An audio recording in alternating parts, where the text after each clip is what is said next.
then you should be. But hold on, you followed the rules, so you're exempt.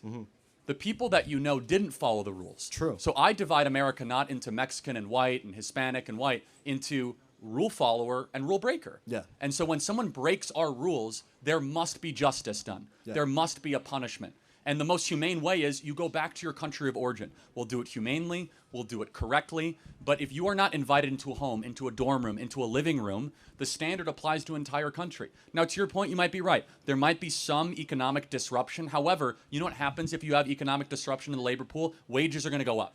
And you guys are going to see your wages go up. Yeah, but who is going to occupy those jobs? So this is a little bit insulting. I don't think you mean it this way. That illegal immigrants are nothing more than just kind of like these are my people. So how could I be insulting them? I'm even defending. I don't think Yeah. you mean it this way. Yeah.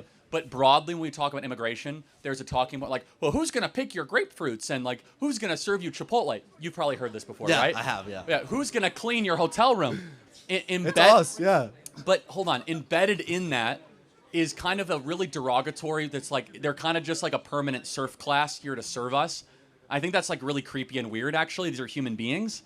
They're more than just kind of economic utility. Yeah. No, but like in the history of the U.S., like we first had like the Italian and Polish immigrants, and they first served those jobs, and then they became like economically sufficient, but they were welcomed.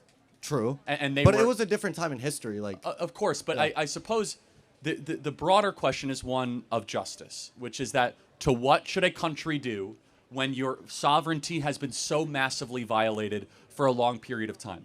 And a country seeks to be a country, becomes something else. It becomes a colony, or it becomes just kind of a random area if a country does not have loyalty to its own people.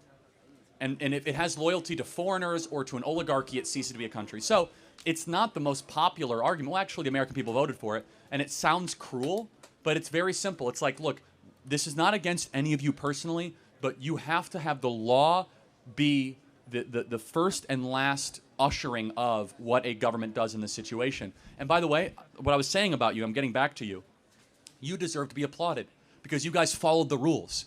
And it's not fair to people like you who followed the rules to all of a sudden have line cutters. Here's the equivalent. You guys waited in line like two and a half hours to go get a meal at a restaurant, and someone shows up and just cuts in line. What was the first thing you would say? That's not fair. And you would be right. And the same with immigration, please. Yeah. Wait.